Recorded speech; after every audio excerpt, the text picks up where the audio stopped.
security and emergency services, working round the clock to ensure the protection of lives and livelihoods in those affected areas through the evacuation of victims to designated safe havens. It is gratifying to note that no life has been lost in this emergency situation. As we speak now, current figures collated by NADMO stands at about 36,000 people who have been affected so far. Under the leadership of our Chief Executive, Mr. Emmanuel Epidakwa, we have deployed our Emergency Preparedness Unit, the Community Relations Unit, the Environment and Sustainable Development Team, the VRA Hospital Team, VRA Security Section, and others to the affected communities. And we are literally living among them in their respective communities to experience their issues at first hand and provide real-time support. We have since then intensified efforts to alleviate the pain and discomfort of the affected people in this rather difficult situation. Acknowledging the many challenges facing the affected communities, VRA and the entire relief team is engaged in regular supply of food items such as rice, maize, beans, gari, sugar, mackerel, cooking oil, palm oil, tomato paste, groundnuts, biscuits, fruit juice, powdered milk, and potable drinking water. Other non-food relief items include mosquito repellent creams, mosquito nets, blankets, mattresses, solar-powered lanterns with telephone charging facilities, sanitary items, and many more. The VRA has also carried out the following activities as part of the humanitarian efforts. We've deployed water tankers to consistently make water available to the affected communities, provided medical items to personnel to screen and administer medical treatment to the emerging health issues. We have provided bus, trucks, and pickup vehicles to assist in the internal transportation of both goods and affected people. We have restored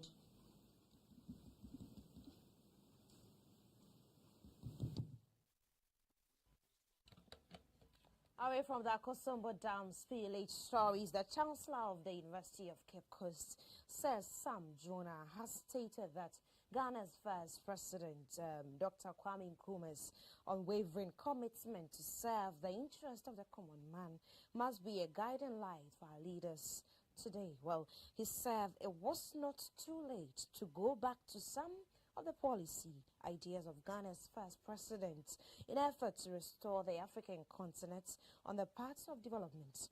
Said Jonah said this at the first part of a two-day 13th Kwame Nkrumah Memorial Lectures organized by the University of Ghana, Cape Coast, last Thursday. Dr. Kwame Nkrumah, Ghana's first president, was not merely a statesman. He was a beacon of honesty, visionary leadership, and transparency. Indeed, his unwavering commitment to the unity of the continent and the fight against neocolonialism and imperialism remains a source of inspiration. He embodied the very values of discipline and frugality with a well-acknowledged profound disdain for materialism and excess, qualities that resonate deeply in the landscape of leadership today.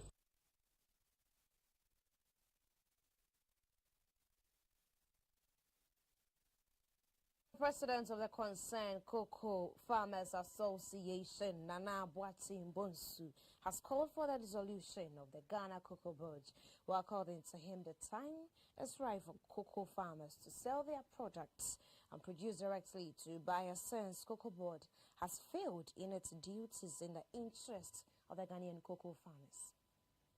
It has rained but then the flowers are not coming. So we want to come and then, interact with them and also educate the farmers as to what to do. They can recover. What we are looking for is that the farmers should be able to increase productivity from the current 3 to 6 bags. We expect them to do 20 bags per acre.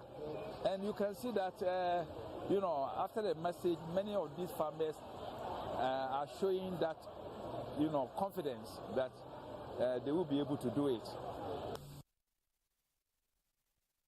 The Ga Traditional Council has revised its directive on the closure of shops ahead of preparations for the final funeral rites of the late Queen Na the day Omedu the third. Well, the council previously directed that all offices and shops in the central business districts in the Greater Accra region be closed for 3 days from the 27th of October to the 29th of October 2023.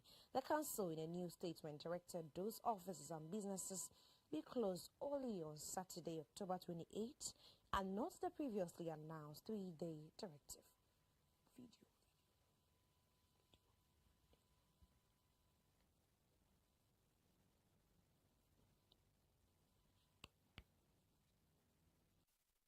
On the 15th of October to 30th of October, Emfa Adifubia Emba Nkramem. I just say, ye get beer or Nkraman, but a year like I said, I was shot here to the 3rd of October. To the 3rd of October, Saturday, never far about Ahima, the free, the soon, then Abbey free, not Ababaya, Amamre, and Amano. But 24th of October, Nkraman na Bonusia, whom you be eating. Semester. Mamma this year, I welcome in Aqualau, Pino, bonus here from 24th to 25th. Mamma can say before I say, you can buy him out. See a bonus here, saying, Yakadem, that's a mamma and Cosso. But from 26th, 27th, 28th, you come in a dreadful Mubia in the drop, I won't come on. A moment, Piney, Momoto and Drew. And a moment in Kadokuno, Nichinam. And now a moment, a good pharmacy, I am Sabia, also baby. But if you did here, come from 26th to 27th, and the embassy, I won't come in. But 28th, and I die. Then I am a man, I do a draw out of some son of a call assassin, and I am women. I have a 30th. It's about the linear Asher Crater, so said ma, Chairman not man now in episode. Oh.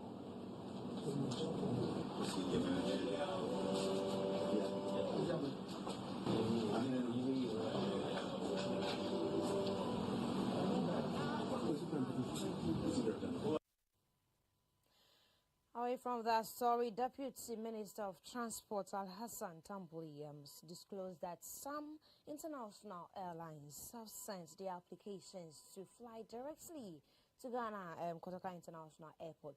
Well, he made this known at the 98th year celebration of Air France at the residence of the French ambassador to Ghana, touching on the ongoing works at the Kumasi International Airport. The minister said the government has expedited works on the Kumasi International Airport to accommodate airlines once the applications have been approved.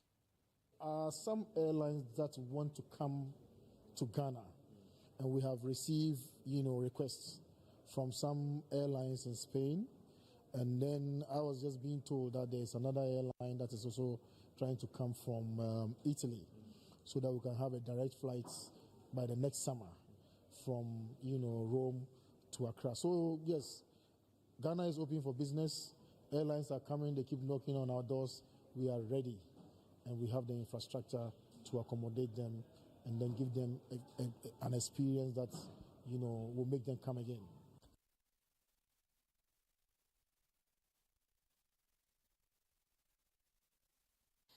An update on the Mokola fire outbreak. The Ghana Union of Traders Association has made a fervent appeal to the government seeking assistance for its members who have incurred substantial losses, estimated in millions of cedis, in the aftermath of a recent fire incident at the Mokola shopping mall.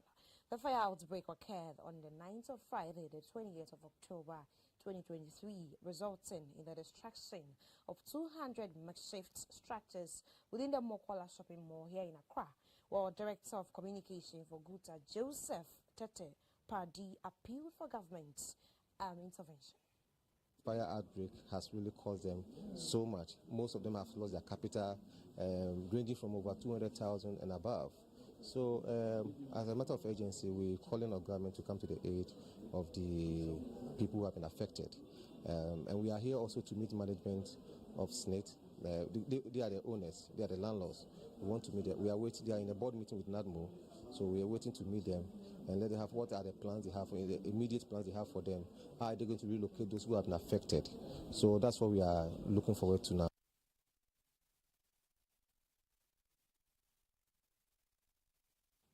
And in business, Energy Minister Dr. Matthew Opoku Prempeh has revealed that U.S. oil giant ExxonMobil has begun engagements with the government in a bid to return to the country. Well, in May 2021, ExxonMobil announced to the Ghanaian government that it was exiting the country's upstream petroleum sector, where it has been conducting exploitation and exploration of after acquiring rights in 2018. But according to the Energy Minister, Matthew Opoku Prempeh, said the two parties are making headways for return. If the regulator doesn't show spine, nobody will develop Ghanaians in the petroleum sector. But it is actually probably not in the interest to develop Ghanaians in that sector, unless the regulator stands by what the government is trying to get them to do. How do you convince me that for 10, 50 years, you cannot train a Ghanaian to replace an expert? I'm yet to be convinced. There has to be a deliberate effort by the regulator to shine your eyes. The mere fact that they will promote one or two Ghanaians, not as replacement, but as tokens, and it will be ticked as, oh, Ghanaians are occupying this space. And after 3 years, 4 years, when the position should become fully indigenized, the Ghanaian is moved. Let's do some international news, where former President of the United States, Donald Trump, on Monday compared himself to Nelson Mandela, who spent 27 years in South African prisons before emerging